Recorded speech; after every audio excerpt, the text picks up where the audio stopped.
सूरज sir पर है, तुम अभी घोड़े बेचकर सो रहे हो। चलो उठो। मैं घोड़े बेचकर सो रहा था? मैंने जो घोड़े बेचे हैं उसके पैसे कहाँ हैं जिसके मैंने घोड़े बेचे थे? बेगम मुझे फिर से सोने दो, मैं ख्वाब में जाकर अपने रुपए लेकर आता हूँ। तुम ख्वाब में घोड़े बेच रहे थे, हकीकत में नहीं।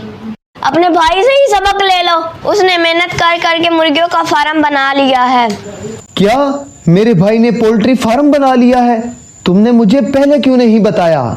चलो उठो। अच्छा बाबा अच्छा, मैं जाग गया हूँ। अब जल्दी से मुझे कुछ खाने को दो, मुझे बहुत ही ज्यादा भूख लगी है।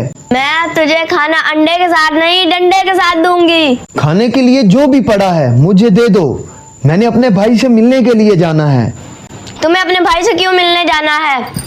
मैं भाई से कुछ मुर्गियां लेकर आऊंगा। इन मुर्गियों से अंडे निकलेंगे, अंडों से बच्चे होंगे तो हमारा भी पोल्ट्री फार्म बन जाएगा। रजिया बेगम वो मेरा भाई है, मुझे मुर्गियां देने से इनकार नहीं करेगा।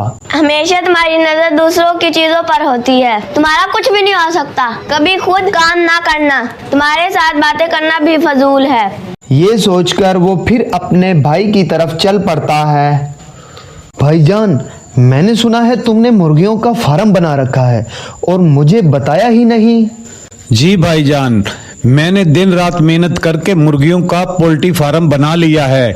अब मेरे पास बहुत सी मुर्गियां हैं। भाईजान आप मुझे भी थोड़ी सी मुर्गियां दे सकते हैं, मैं भी इन मुर्गियों से अंडे निकलवाऊंगा, जिससे मेरा भी एक पोल्ट्री फार्म बन जाएगा।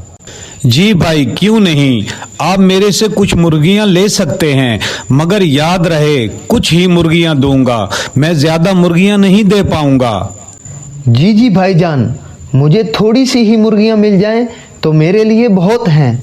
बड़ा भाई उसे कुछ मुर्गियां दे देता है। वो मुर्गियां लेकर बड़ी खुशी से अपने घर की तरफ चल पड़ता है और रास्ते में चलते चलते मन ही मन में सोचता है कि इन मुर्गियों से एक मुर्गी तो आज मैं पकाकर खाऊंगा और दूसरी मुर्गियों से अंडे निकलवाऊंगा। घर पहुंचकर मुर्गियों को एक टोकरी के नीचे बंद कर देता है और एक मुर्गी बेगम को दे देता है। रजिया बेगम इस मुर्गी का शानदार सालन बनाओ और मुझसे कोई बात मत करना, मैं तुम्हारी कोई भी बात नहीं सुनूंगा। मैं बात करने से नहीं रुकूंगी। तुम्हारे भाई ने तुम पर तरस खाकर तुम्हें मुर्गियां दी हैं ताकि तुम मुर्गियों से अंडे ले सको, और तुम हो तुम्हें खाने की पड़ी होती है। बेगम तुम मुझे बातें मत सुनाओ, जल्दी से मुझे मुर्गा मुसल्लम बनाकर खिलाओ। बेगम गुस्से से मुर्गी का सालन लेकर आ जाती है और मुर्गी का सालन बनाकर उसके सामने रख देती है।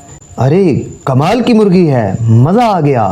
बेगम अपने मियाँ जी की बात सुनकर वहां से चली जाती है और मियाँ जी मुर्गे को बड़े मजे ले लेकर खाता है। अगला दिन होता है, कामचोर आदमी मुर्गियां देखता है और मन ही मन में सोचता है आज फिर एक मुर्गी का सालन बनाऊंगा और मजे मजे से खाऊंगा।